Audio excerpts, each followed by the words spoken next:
America का और एक फिर कनाडा का वीज़ा जो है वो रिजेक्ट हुआ है। विजिट वीज़ा की एप्लीकेशंस होती हैं, सारी रिक्वायरमेंट भी पूरी करते हैं, उनको भी वीज़े नहीं दिए जाते। तो वो ऐसा क्यों होता है? कुछ समझ नहीं आती एम्बेसी की कि क्या करते हैं कि इस तरह रोल के इन्होंने हमें वीज़ा दिया है कि हमें समझ नहीं आती कि करते क्या।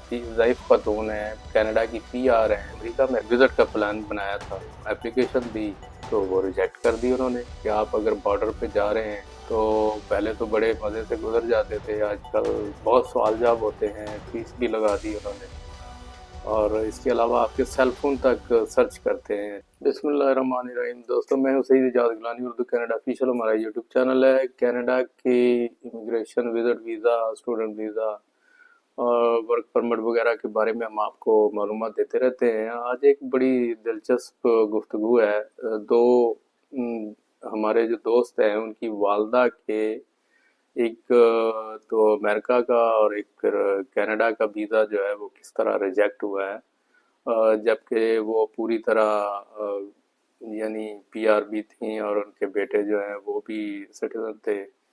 तो आप एंड तक वीडियो देखें, आपको अंदाज़ा होगा कि जो विजिट वीज़ा की एप्लीकेशंस होती हैं उसके जो मुख्तलिफ कैंडिडेट होते हैं, जो लेजिटिमेट भी होते हैं और जो सारी रिक्वायरमेंट भी पूरी करते हैं, उनको भी वीज़े नहीं दिए जाते। तो वो ऐसा क्यों होता है, इसके बारे में आज बात करते हैं। हमारे कनाडा में दोस्त हैं जिनका ताल्लुक फैसलाबाद से है, पाकिस्तान से। दो भाई हैं यहाँ पे।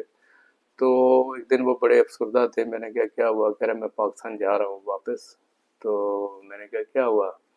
कह रहे हैं कि हमारी वालदा वहाँ अकेली रह गई हैं, तो हम जो है वो सब यहाँ आ गए हैं।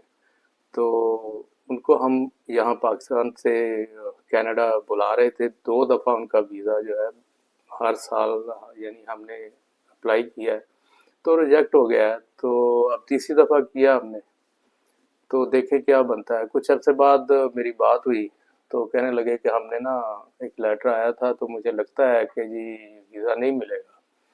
तो मैंने फ़ैसला किया है कि मैं वहाँ जाके रहता हूँ, अपने बच्चों को भी स्कूलों से यानी हमने उठा लिया है और फैसलाबाद में एक मकान भी बाय किया है ताकि जितनी देर वालदा की ज़िंदगी हम वहाँ पे रहें और इसके सिवा हमारे पास चारा नहीं है कोई। तो मैंने कहा रिजेक्ट कैसे हो गया? कह रहे हमारी समझ से बालातर है क्योंकि हम सिटीज़न भी हैं, यहाँ जॉब भी कर रहे हैं, सारे पेपर्स लगाए, इसके बावजूद कि ये भी कहा है कि वो अकेली हैं। तो फिर भी रिजेक्शन हो गई है, क्या कर सकते हैं। तो खैर बहरहाल उसका एंड ये हुआ कि उनको कुछ दिनों बाद ना एक लेटर आ गया, जब उन्होंने पूरी तैयारी कर ली कि आपकी वालदा का जो वीज़ा है ना वो अप्रूव हो गया। तो वो बड़े खुश थे, कहने लगा यार देखो, इधर से भी मकान हमने सेल कर दिया, वहाँ मकान बाय कर लिया है, लेकिन कुछ समझ नहीं आती एम्बेसी की कि क्या करते हैं। यानी इतना खजल किया हमें कि अब ना अजीब सी सूरत हाल है। तो मैंने कहा आपको तो खुश होना चाहिए कि आपकी वालदा है। कह रहे यार यही तो मसला है कि इस तरह रोल के इन्होंने हमें वीज़ा दिया है कि हमें समझ नहीं आती कि करते क्या। खैर वालदा उनकी आ गई यहाँ पे। दूसरा केस जो था वो इंडिया के हमारे दोस्त हैं, वो एक दिन बड़े सड़पटाए हुए थे। मैंने कहा क्या हुआ? कहने लगे वालदा का वीज़ा अप्लाई किया था अमेरिका के लिए। मेरी वालदा 70 साल की यानी ज़ईफ़ खातून है, कनाडा की पीआर हैं। तो मेरे भाई जो अमेरिका में रहते हैं उन्होंने घर बाय किया है, तो हमने उनको वहाँ यानी विज़िट का प्लान बनाया था। तो यहाँ कैलगरी में हमने एप्लीकेशन दी तो वो रिजेक्ट कर दी उन्होंने कि यानी वो पीआर हैं कनाडा की, भाई मेरा वहाँ कनाडा का अमेरिका का सिटीज़न है, उसने बाय किया है अपना घर। तो वालदा अपने बेटे का घर देखने जा रही हैं, रीज़न देखें। और सारी चीज़ें हमने वो डॉक्यूमेंट्स लगाए हैं, तो इसके बावजूद वीज़ा रिजेक्ट कर दिया है। तो मेरी तो समझ में नहीं आता ये लोग चाहते क्या हैं। तो मैंने कहा अगर इस सारी रिक्वायरमेंट पूरी करने के बावजूद भी अगर वो वीज़ा रिजेक्ट कर रहे हैं तो उसकी वजह यही है कि अगर वो ऐसी हरकतें ना करें तो उन्हें अमेरिकन कौन कहे। तो आजकल इससे भी बुरे हालात हैं कि आप अगर बॉर्डर पे जा रहे हैं तो पहले तो बड़े मज़े से गुजर जाते थे, आजकल तो वो कहते हैं जी बहुत सवाल जवाब होते हैं, फीस भी लगा दी उन्होंने। اور اس کے علاوہ آپ کے سیل فون تک سرچ کرتے ہیں، لے لیتے ہیں، آپ کا سوشل میڈیا دیکھتے ہیں کہ آپ نے کوئی امریکہ کے خلاف اس کے اسپیشلی کسی کو ڈپورٹ کیا انہوں نے، جس نے ان کے وائس پریزیڈنٹ کے بارے میں جو میمز بنتی رہتی ہیں وہ اس میں سے کہیں نکل آئی۔ تو سچویشن اس طرح کی ہے کہ اگر ہم آپ کو ایڈوائز کریں کہ جو بڑے جینون کیس ہوتے ہیں ان کی بھی کوئی بندہ گارنٹی نہیں دے سکتا، جس طرح بہت سارے لوگ سوشل میڈیا پہ ڈن بیس پہ وزٹ ویزا لگوا رہے ہوتے ہیں، تو سارا جھوٹ اور جناب فراڈ کر رہے ہوتے ہیں۔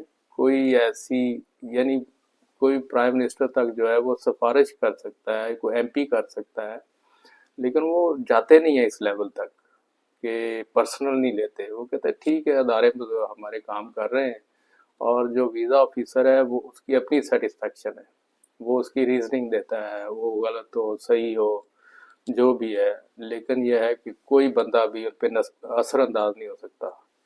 تو سچویشن کو سمجھ کے ہی جو ہے نا وہ آپ کوئی بندہ اگر آپ کو گارنٹی دے رہا ہے تو وہ بالکل جو ہے نا آپ کو مسلیڈ کر رہا ہے، جھوٹ بول رہا ہے۔ ایسی کوئی سچویشن نہیں ہے، جس طرح میں نے 2 کیس آپ کے سامنے ڈسکس کیے تو وہ جینون کیس تھے، لیکن یہ ہے کہ وہ کس طرح یعنی ساری صورتحال کو انہوں نے فیس کیا ہے۔ تو اس لیے امریکہ کا ویزا ہو، کینیڈا کا ویزا ہو، ٹرائی کرنے میں کوئی حرج نہیں ہے، لیکن یہ کوئی اگر آپ سے پیسے لے لے یا آپ کو یقین دلائے کہ ویزا ڈن بیس پہ ہو جائے گا تو اس میں کوئی سچائی نہیں ہے۔ ملتے ہیں ایک نئی ویڈیو کے ساتھ۔